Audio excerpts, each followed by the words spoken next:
குடிக்கணும். சாயந்தரம் ஆனா குடிக்கணும்.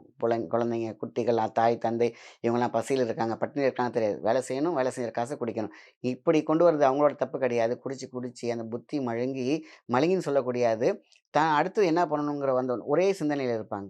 இருக்கும். பாசம், அன்பு எல்லாமே அவங்களுக்கு இருக்கும் குடிக்கிறவங்களுக்கு. ஆல்கஹால் அடிக்ட் இருக்கும். ஆனா, அந்த நேரம் வரும்பொழுது எல்லாம் மறக்கடிக்க செய்யும். புத்தி மாற செய்யும். அந்த டைம்ல குடிச்சிரணும். அது குடிச்சாதான் அப்படிங்கிற போறாங்க பார்த்தீங்களா? அந்த புத்தியை நேரா கொண்டு வரும்.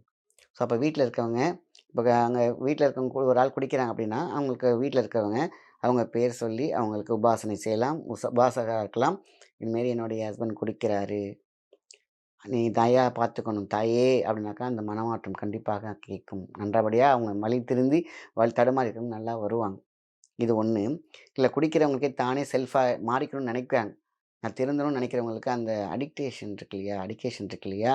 அதனால என்ன பண்ணுவாங்க, விழுந்து பார்ப்பாங்க முடியல. அப்போ என்ன பண்ணுவோம், அவங்களோட மொபைல்ல வராகி அவங்களுடைய தாயோட படம், இல்லைன்னா அவங்களுடைய பாட்டு எதையாவது ஒண்ணு அப்படியே கேட்டுட்டே இருந்தோம்னா, அந்த சிந்தனை மாறாது. காலப்போக்குல அந்த எண்ணமே வரதில்ல. நெறைய பேர் எக்ஸ்பீரியன்ஸ் பண்ணிட்டு தான் இந்த நான் தகவல சொல்றேன். ஸோ, ஆல்கஹால் மட்டும் இல்ல. சிகரெட் ஸ்மோக்கரா இருக்கட்டும், ஏதோ ஒரு விஷயத்துல அடிக்ட் ஆயிருப்பாங்கல்ல, இந்த அடிக்ட்ட மறக்கக்கூடிய ஒரு சக்தி இந்த வராகி தாய்க்கு உண்டு. அதான் சொன்னேன், சீர்கெட்டு இருக்கும் எண்ணத்தை நேர்கோட்டுக்கு வருவாங்க. இது தப்பு, இது ரைட்டு. இந்த சென்ஸ் தான் பிளாக் ஆயிருக்கும்.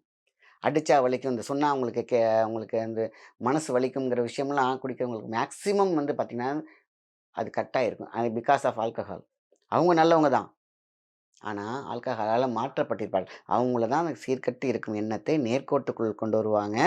அந்த வராகி படம் வச்சிருந்தாலும் சரி, இல்ல அவங்களுக்காக அவங்களோட ஒய்ஃப், அவங்க பிள்ளைங்க யார் வேணாலும் எடுத்துக்கலாம்.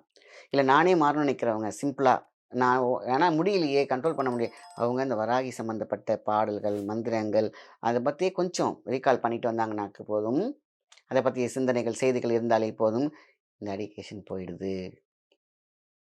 அடுத்தடுத்த வீடியோக்களை தொடர்ந்து பார்க்க சப்ஸ்கிரைப் பண்ணிக்கோங்க. நன்றி.